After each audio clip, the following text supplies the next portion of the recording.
PM Modi की सुरक्षा में चूक को बीजेपी ने साजिश बताया है, तो वहीं पंजाब के सीएम चन्नी ने भी पंजाबियत का कार्ड खेल दिया। चन्नी ने कहा कि मैं किसानों पर लाठीचार्ज नहीं करवा सकता था। हालांकि पीएम की सुरक्षा में चूक को लेकर अब कई सवाल खड़े हो गए हैं। पहला सवाल ये कि पीएमओ की ओर से वाया रोड जाने का कोई कार्यक्रम ही नहीं था, और दूसरा सवाल ये कि इस रोड ट्रिप की जानकारी प्रदर्शनकारियों को पहुंचाई किसने। तीसरा सवाल ये कि पीएम की जिस रैली में 70,000 कुर्सियां लगी, उस कार्यक्रम में सिर्फ 700 लोग ही आए। इन सभी सवालों को लेकर अब सियासत गर्मा गई है। देखिए हमारी ये खास report.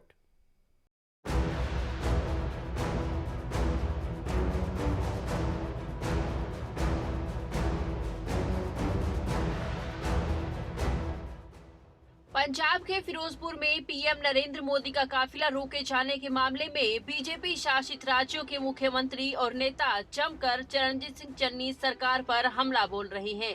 BJP chief JP Nadda से लेकर महाराष्ट्र के पूर्व सीएम देवेंद्र फडणवीस, एमपी के सीएम शिवराज सिंह चौहान और असम के सीएम हेमंत बिस्व शर्मा ने भी पंजाब सरकार पर निशाना साधा।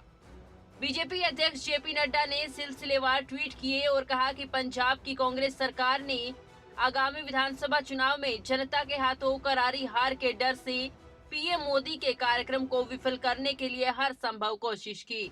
प्रधानमंत्री की सुरक्षा से खिलवाड़ किया गया। वहीं पंजाब के पूर्व सीएम अमरिंदर सिंह ने भी इस मामले पर जमकर हमला बोला। उन्होंने ट्वीट में लिखा कि खासकर पंजाब सीएम और एचएम पंजाब में कानून व्यवस्था पूरे तरीके से फेल है।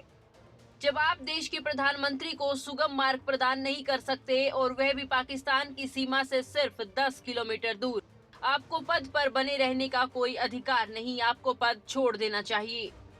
हालांकि अब कहा यह भी जा रहा है कि प्रधानमंत्री नरेंद्र मोदी को हुसैनीवाला स्थित राष्ट्रीय शहीद स्मारक तक हेलीकॉप्टर से जाना था, लेकिन बारिश और खराब विजिबिलिटी की वजह से सड़क के रास्ते से जाने का फैसला हुआ।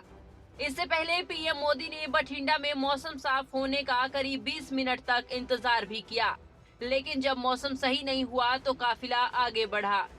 गृह मंत्रालय ने भी जो बयान जारी किया है उसमें विस्तार से पूरी घटना के बारे में बताया गया है।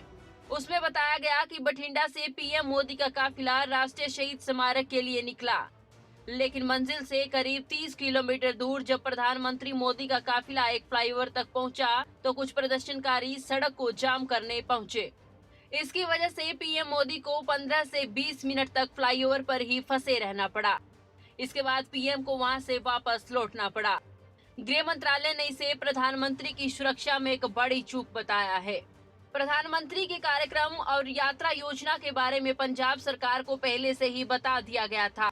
प्रक्रिया के अनुसार सुरक्षा के साथ साथ आकस्मिक योजना तैयार करने के लिए आवश्यक व्यवस्था करनी चाहिए थी।